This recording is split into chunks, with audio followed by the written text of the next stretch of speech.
Hello and welcome to Post-Burnout.com interviews. Post-Burnout.com is a culture website dedicated to venerating burnt-out artists the world over. My name is Aaron Kavanagh and I'm the website's founder and editor-in-chief. This is our website's podcast where we publish the full interviews from our site's articles and sometimes release exclusive episodes. Alright, welcome to the first edition of Post-Burnout.com interviews for 2026. I hope you all had a great new year. In this edition, the Silverbridge-based Irish singer-songwriter Ben Reel discusses his near 4-decade-long career. His 12th studio album, Spirit's Not Broken, which was released today. The hopefulness found in his discography, supporting the likes of Jools, Holland and the Cranberries. How the music industry has changed during his career, and much more. I want to apologise, Ben, because I wanted to have this interview out earlier in the week because Ben is actually performing tonight. He's performing an album launch in Dublin, but I got sidetracked with a bunch of other articles that had to hit deadlines for their publication, so I apologise to Ben. However, he will be touring Germany, the Netherlands and Ireland throughout the year. Details and tickets for those shows are available in the description of this episode. Thank you very much. Hello. Hey Ben, how's it going? You alright? Good man. How's things? How are you? I'm grand, man. Very nice to chat with you. How's your 2026 been so far? I guess I'll start with that.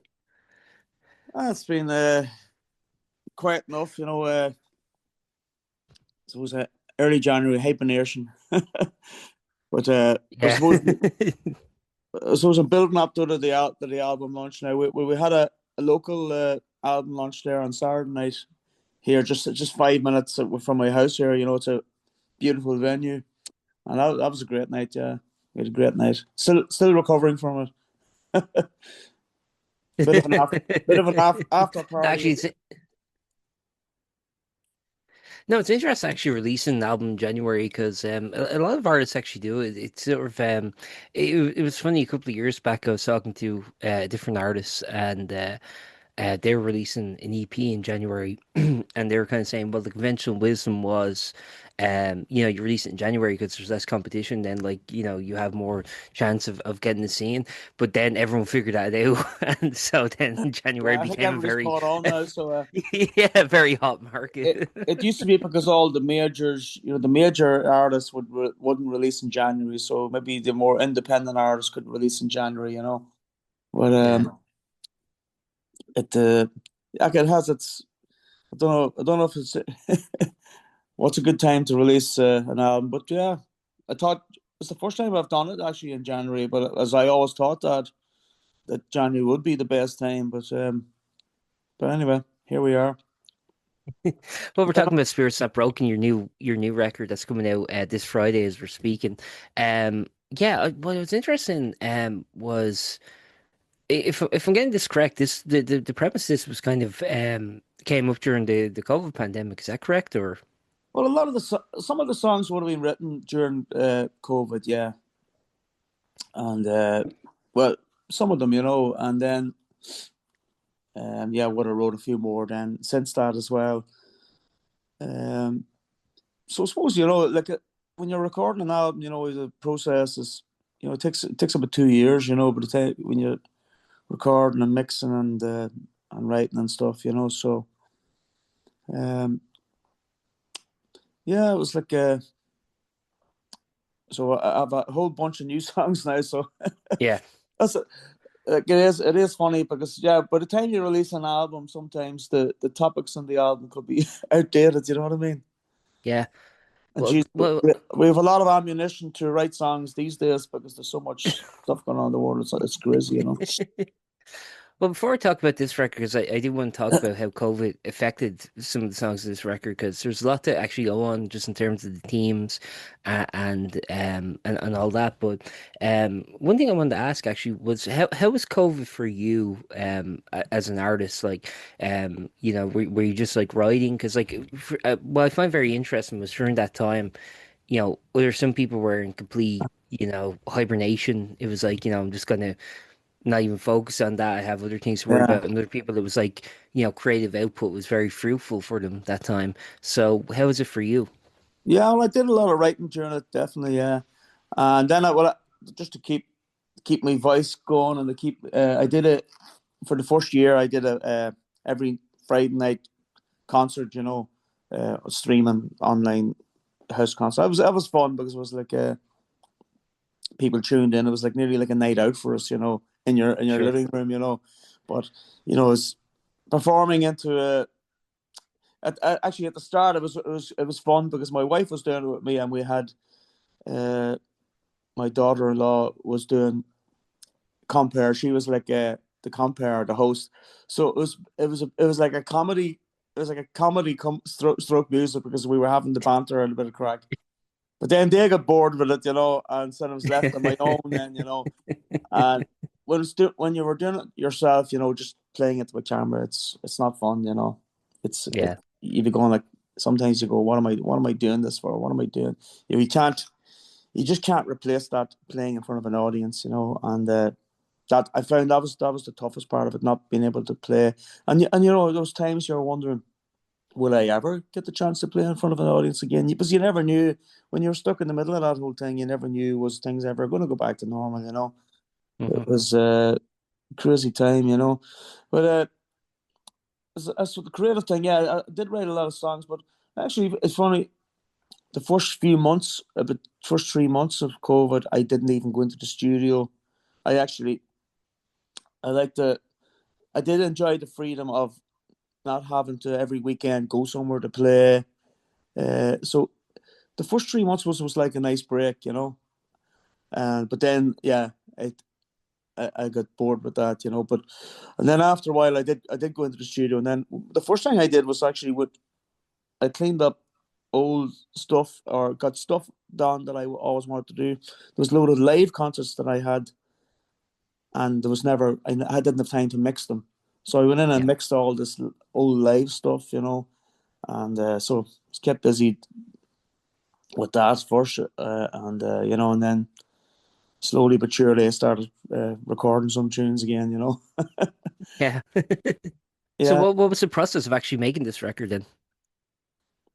From like I guess like say pre-production to actually doing it and then getting it ready for release. yeah. Well, I have my own studio here, so um, I would have laid started just laying down the tracks myself with a click, and I'd put some drum sample stuff on it just for me to play along and put a guide bass, whatever, and then um, when I was happy with the arrangements, then I'd bring in my drummer and bass player then, and then they would do the proper drums and bass, and then from then I would you next step would be bringing the guitar player, or keyboard player, and so build it like that. I guess so it's good having your with the studio here. It's it's brilliant that you can spend the time on it. On the you're not under the clock. Yeah. And then I got my well, it was a real family affair because my wife's family, well, she does backing vocals on the album too, of course. And Michael Black is the drummer, Gerald Black, the guitar player, uh, and then Paul Black, another brother. He helped me then when we got into the mixing production stage. He mixed four of the songs for me, and then I mixed the rest, but then we come together and would fine tune it together, and then we actually then mastered it together as well. So it was great to have his ear as well to help me out in this one. Sometimes it's good to get an objective opinion.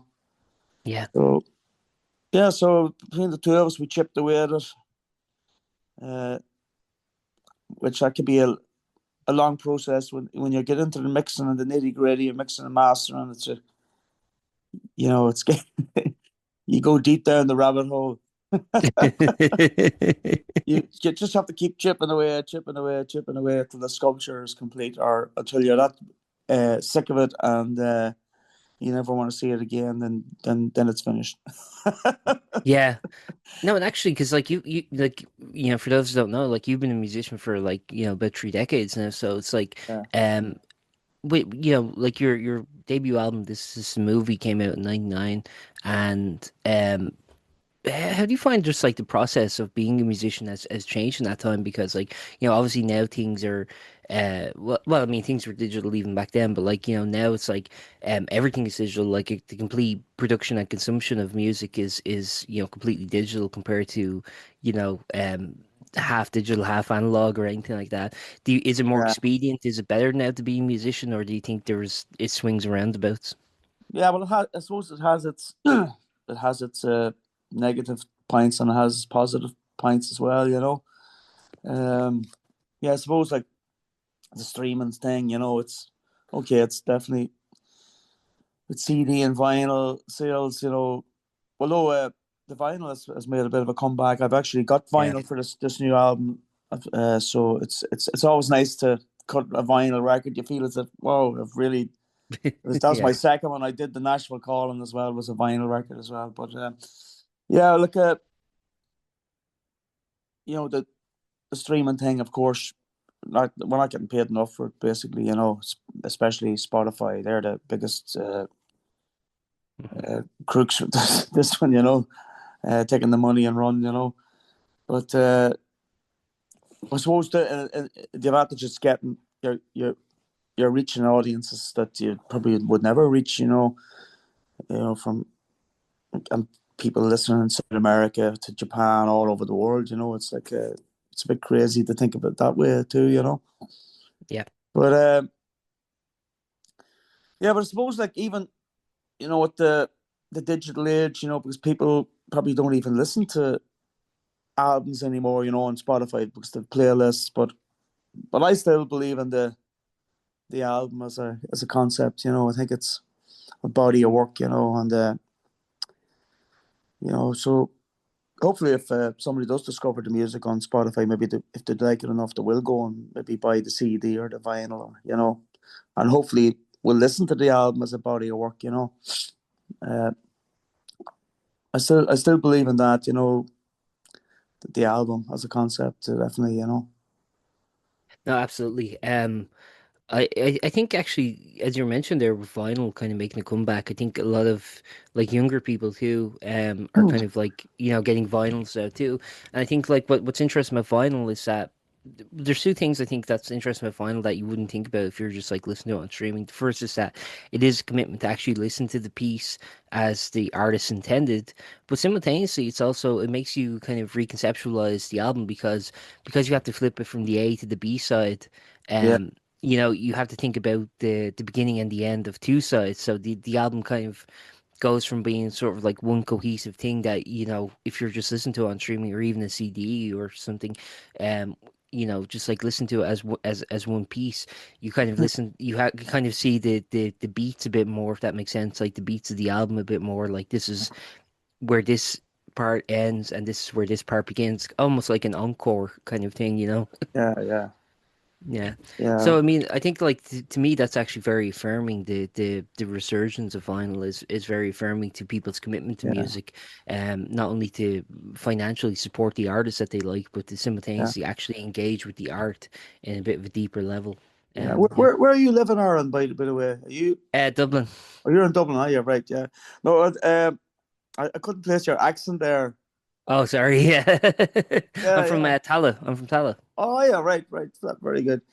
No, it's just but funny. I was talking to a friend of mine, a fellow musician, a great songwriter, Tommy Womack in Nashville, and he was saying in America that actually there's talk that CD is coming back in America because Yeah. the young people are realizing, oh, vinyl is very expensive.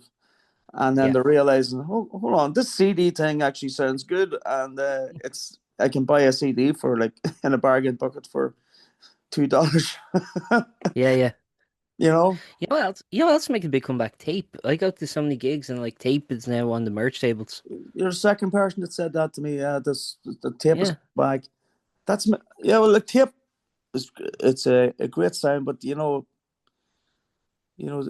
I suppose that in time the tape does corrode and or gets wangled up on your, your player. Yeah. You And have to then get you the have to, pencil but thing. the Yeah. thing is, like, if you want to go to the next track of the tape, you have to press forward and rewind, physically. Yeah. So it's like, it's mad that, yeah, that tape's going, I heard the tape's going back, but I don't think I'm going I don't even know where they're getting the.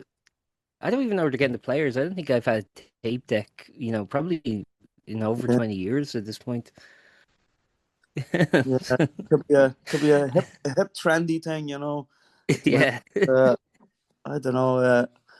Yeah, I still have boxes of cassette tapes up in the attic, you know. So Yeah. maybe I'll get hip again and bring it down again. Uh, well, Or I you can got bring the it to vinyl again. I did go back to vinyl, and glad I did that, you know.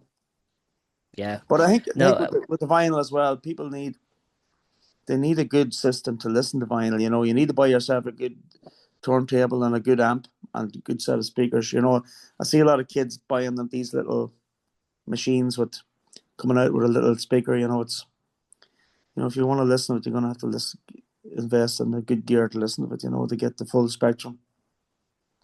yeah, no, and I've also heard like people like sometimes when you're like manufacturing vinyl, because like there's actually presses here in Ireland, but I forget who it was now at this point, but like I was talking to an artist, like an Irish artist, and they were saying like they give the test, you get the test vinyl, and they Yeah. had to wait for it to come in from Germany, and when it came in. It was at the wrong RPM, Oh my God. so they had to like send it back and stuff. I'm like, it's so anxiety inducing just waiting all that time It takes a for long time. Yeah, but for your record and then it's faulty. yeah, the vinyl takes like when I get the vinyl cut there. Well, it was a Dutch label cut it, but it took about 10 weeks to get it. Back, into your hand. It's a long process. Am I About the losing you record there? itself. Oh yeah, No, I think we dropped out for a second, but you yeah, seem to be back now. yeah, Um, yeah, there we go. Let's talk about the record itself. What I find like really interesting about it is that like to me the opening track Better Be Better really felt like I don't know, it was really reminiscent of an era of COVID that I actually forgot, which was the hopefulness that actually persisted through that because everyone was very static and stagnant during that time, mm, but there was always this like hope of the future because like I think people were like, oh well, it can't get any better. yeah. Whether now that we're 6 years removed, you can make your own mind up whether it's better now or not. But Yeah. it But I really think kind that's of why reminded I me of wanted that that time. as the first track and the lead as the lead single. As a trigger track on the to release it now in January because what the lyric says it says better be better than the year before, and I guess like even though a lot of the songs were written a few years ago, yeah, it's very relevant Yeah, with what's going on in the world, today, and I think especially that song, it's there was a few of the songs I probably wrote after watching one of the watched it twice one Christmas when the Beatles Get Back came out, so you yeah. can probably hear the Beatles influence on songs like Better Be Better and Bring It Back to Life. They're kind of a tip of the hat probably to the Beatles in that era.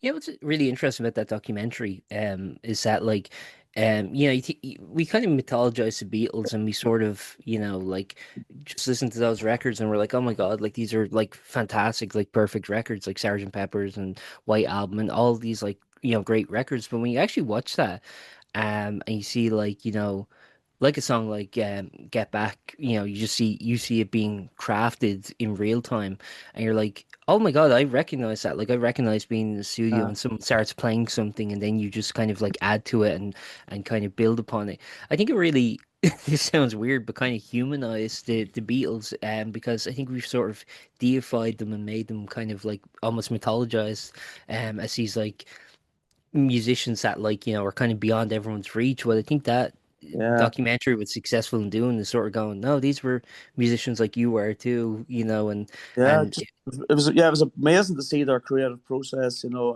as you said, McCartney just coming up with that on the bass. yeah, Well, it proves that they've actually written their own songs because some people believe there's a conspiracy out there that people believe that the Beatles didn't write any of their songs. yeah, One famous artist in Ireland believes it, Mr. VM. Okay, yeah, yeah. I think I know. I think I know what those initials stand for. Yeah, I have to be very careful there, but yeah. Sure, Uh, sure. but I don't think we're gonna get sued for defamation for that. no, but I come on now. We've seen it. I hope VM has watched the Get Back because he can see Paul McCartney physically right and Get Back. You know. I get the feeling he would still kind of insist, Yeah, even if he saw it in real time, he'd still be like, "Ah, I don't believe it. yeah. That was Probably acting." he's just a good actor. Yeah, but What's interesting, I was listening to your record. So after that opening song, we go into "Come What June," and it seemed actually to me to flip on a dime about like the kind of the the subject matter. I mean, this line really hit me. My future shorter than my past, and I feel like that's something that like you kind of realize as like at any age, like where you kind of look at not only yourself but even the people in your life, and you're kind of like, oh my God, like realistically this is how many years I could have left. And you kind of look back at oh the yeah, past 30, 40 years or whatever, and you're kind of like, that went by in a flash. And, in 20 years, I'll be however old or, it's a scary thought, but it's a very yeah. real one. Well, it does get to the point in that song where it explains it. You know that, my God, life is actually very short. You know, and Yeah. you look back.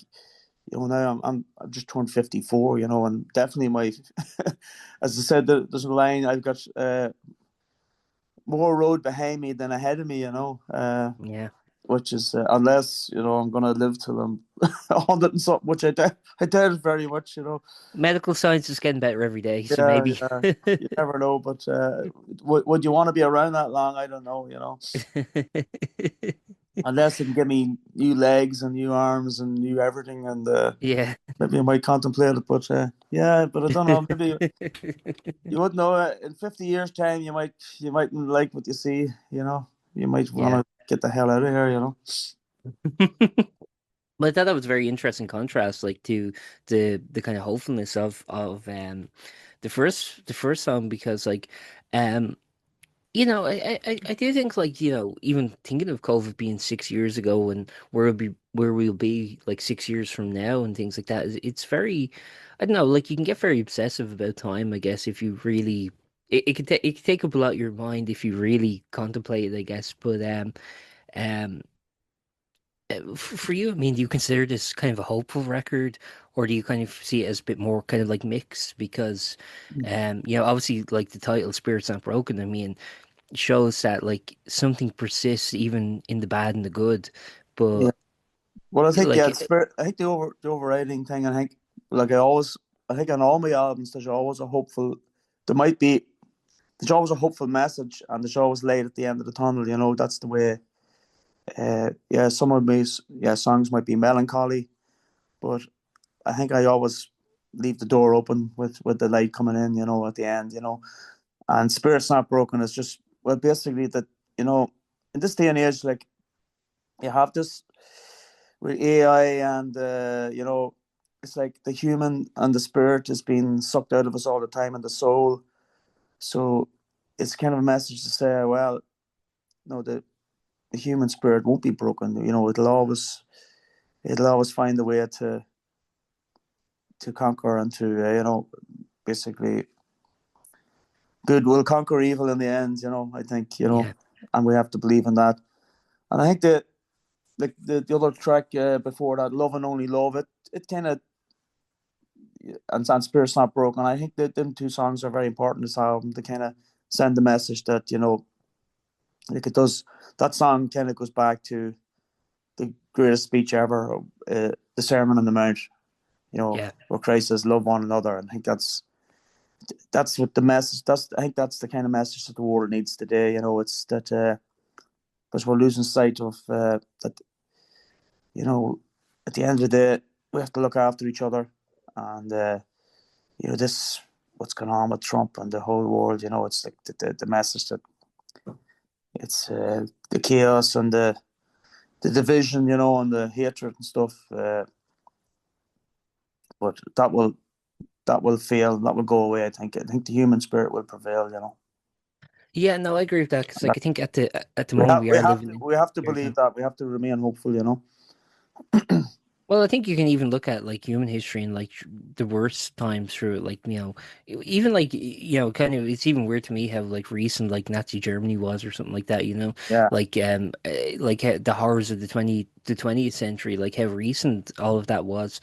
There are people alive who were like lived in that system and stuff, but like it can persist like through like the worst times in human history. And of course, I think like if you look at like human history, there's so much like suffering and Mm. inequality, but yet we all kind of procreate and bring more life into the world. And there's something to kind of, I don't know, there's something that kind of spurs us on, you know?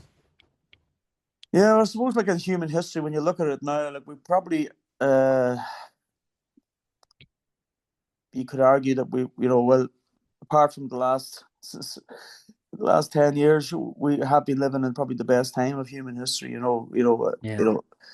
Uh, less wars, less. We're healthier. Of course, you can go into your bathroom and have a hot shower. Like that's 100 years ago. You couldn't do that. It was like a Yeah. um, just we're living more comfortably, and so you'd like to think that we're going to continue and humanity will progress, and there will be less and less wars in the future. Maybe we'll cop ourselves on, and hopefully that will be the case, because I suppose if we were talking about the past, just it was barbaric wars, like there were meeting in battlefields with axes, and it Yeah. wasn't pretty, like Yeah. chopping. Like we've all seen Game of Thrones and the Vikings and all this Sure. here. Like that's the way it was. They were hacking limbs off with axes. It wasn't pretty Yeah. going into battle like back those days. Well, even I was watching recently, I went to see that film Hamnet, the one about William Shakespeare. Yeah, And it's even set during his time, like where it's relatively peaceful, but you see people getting sick and getting like all these like diseases that like now yeah, we have antibiotics and we have vaccines for. Um and you kind of just realize like I watch like a lot of historical films and I'm always like, I don't think I could live in that time, but it's like I don't know, yeah, that's just through the lens of modernity looking back retrospectively. I'm sure there are probably people in 20, 30 years more who will look back at like COVID and be like, geez, I couldn't live then, yeah. Oh yeah, yeah, yeah. I think you just don't really know until you've been in it, like what you can persist. And I think that's kind of like goes to the themes of the album. Like, maybe if you lived in medieval times, like you actually would have been fine. You would have found a way to keep your head down and work as a merchant or something, Oh yeah, but sure. Well, you wouldn't have known any different anyway. So you just Uh, whatever you were born into, you would have just been. That's what you, and you probably wouldn't have been. If you had been born, if I had been born here, 100 years ago, I'd just be, look, I'd just be farming here, or yeah, yeah, feed me chickens, or tending to your whatever wee patch of land you had, or so it would have been. That's unless you're maybe I mean, if you're going to emigrate back then, you weren't coming back, as they call it.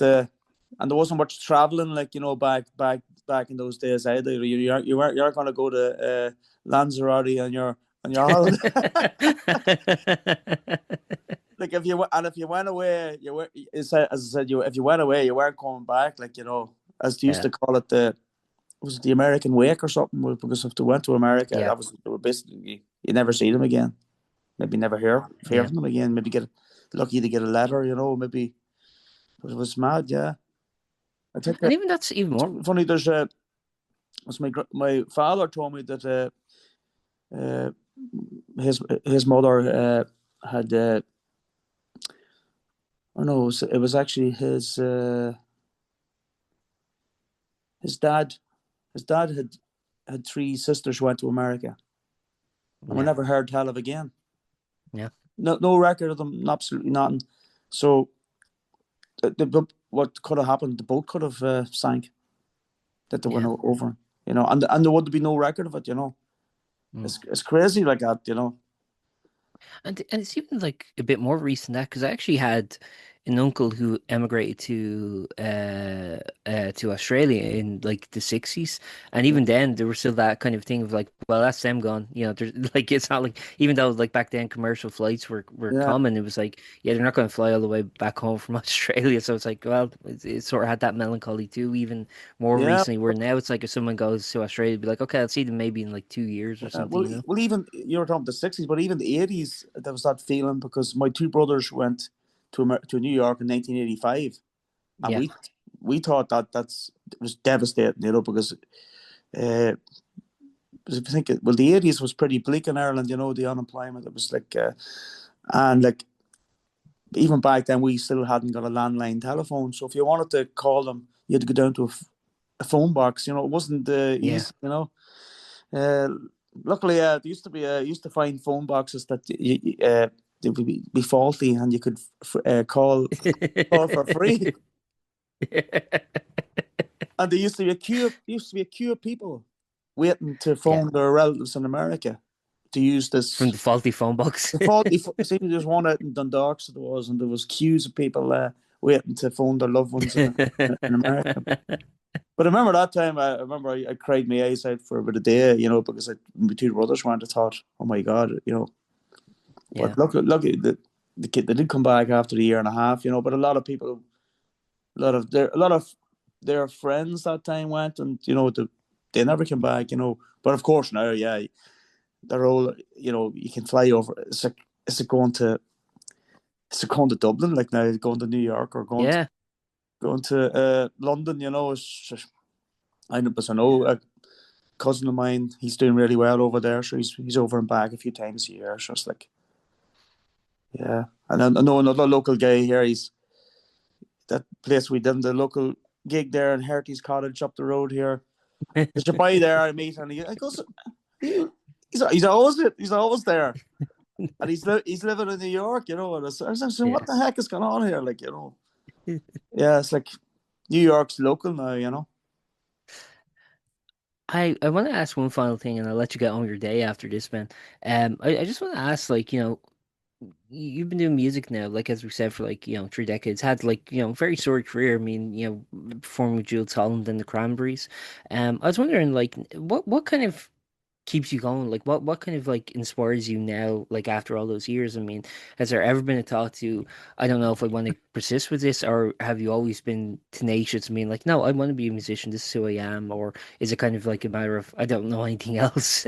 Yeah. Well, it's a bit of that, and yeah, there has been times, where you feel, you know, which is maybe run out of gas here, and but then you do get lifted again by something, or something happens, or you get inspired again. Yeah, like it is a bit. I've made the decision, a long time ago. It is a. I have to keep my honor to the 17-year-old who started the journey as well. Yeah, Uh, Keep his honor. Uh, and I think it is it's a vocation. It is like a vocation, and I have a plan to do it until I drop, basically, and I have a target of what I want at least to do 20 albums a month. This is my 12th, and I want to do 20 albums. So I have a goal, So I suppose a lot of people don't have a goal in life, and I have a goal, and if I yeah, do reach over 20, good. So I think and as VM said, it's too yeah. late. It's too late Who to turned stop 80 now. last year? It's too late to And stop now. VM, by the way, is a good example of people who've done it. You look at him and you look at Neil Young, Bob Dylan, Yeah, well, they're all Rolling they're all the Stones. They're all in heroes. their 80s now. Yeah, but they're all in their 80s now and they're still touring the world. Yeah, Frankie Valli is still in his yeah. is like in his 90s now, still touring And the world. I And think it's they're like, all them boys are keeping each other going. I think mm. they're probably looking at because the boys are a bit younger than Dylan, so they're probably all looking at Dylan and going, "Well, Bob's still doing it," and then Bob's going, "Well, Willie's still doing it." Oh, and of course, I can't forget Paul McCartney. Of course, like Of he's still course, yeah, selling McCartney, stadiums. Yeah, yeah, yeah, and yeah, they're all still. So that is like that's an inspiration to likes me as well. Well, all these, they're my heroes, and I say, yeah, them boys are. still doing it till the, in their well in The their better end. eighties. It's I'll probably not find that time coming round. It's only another 30 years ago. Another 26 No, shit, man. 30 years, 30 years. You have 30-year grant. Yeah, well, till I'm 80, yeah, that's only 26 years. That's mad. It's crazy to think Yeah. like that. And I And still, it's and been that's 26 years since your first album. yeah, and like, but the thing is, I still think myself as a young man. Like, I still think myself as like mid-20s or something. Yeah. It's nuts. But maybe it's a good thing that I think music does keep you young at heart. It does. Being a musician and living this life does keep you kind of yeah, it keeps the youth or the sweet board of youth in your soul. It's found the man again. Like the sweet board of youth, Oh yeah. no, you said his name. Oh yeah. Well, I'll censor I've given him that. I've given him a lot of compliments, so he'll not sue me. Yeah. Perfect, man. And one fun thing I just want to wrap on is so it comes out the 23rd, which is Friday. I'll have this out before then, but Uh, on the day of the launch, you're doing the launch show at Arthur's Jazz and Blues Club in that's Dublin. right. Is that Yeah, correct? Yeah, that's perfect. correct. Yeah, yeah, yeah. I think you're doing also a tour after that in February, right? Yeah, I'm going to Germany and Holland then in February. Yeah, we have for 20 days then. So it'll be straight. Yeah, it'll be all go then. Yeah, And there are some Irish shows in between then too, isn't there? yeah. Well, there's definitely we'll be doing the few shows in Ireland as well. Yeah, you can see all the tour dates on benreel.com. Yeah. Yeah, we've a busy year ahead, and then we'll be doing the later in May. Or Bank Holiday May. We'll be doing the Kilkenny routes as well, and Oh, sick. Yeah, yeah. yeah. So yeah, should be. We have a few trips of because it's a Dutch label who released the album, so I'm gonna have a lot of stuff in Holland as well Yeah. here. Oh, So that'd be sick, like touring Holland, yeah. yeah, well, like I probably play more in Germany and Holland than I do in Ireland. Yeah. So it is crazy. Well, and I'll be doing more I'm doing a bit in the UK this year as well. So uh, I'm trying to branch out a bit more as well. I do a bit in Denmark as well, and so yeah, you have to get off the wee sod. It's just too small. Perfect. Thanks, Ben. Thanks very much for your time, man. It's lovely chatting with you. Is there anything you would like to add before we wrap up at I failed to cover? No, I think we've covered it all, Aaron. Yeah, that's I'm sure if you're around next Friday night on the 23rd, could call into Outers. Perfect, man. I'll talk to you then. Might see you for a pint. See you then. I'll That's okay, say Ben. thanks, Aaron. Cheers, bye. Thank you. Bye. Bye bye. Thank you for listening to that episode of Post-Burnout.com interviews. We're available wherever you get your podcasts, so we hope that you enjoyed and consider subscribing, giving it a like on YouTube, or a rating anywhere else. We also have some exclusive episodes only available on Spotify, which features interviews with the likes of Kim Deal, Ron Mail of Sparks, Jacob Slater of Wonder Horse, Maria Kelly, Gavin Friday, and many more. So check those out if you're so inclined. Otherwise, thank you for listening and see you next time.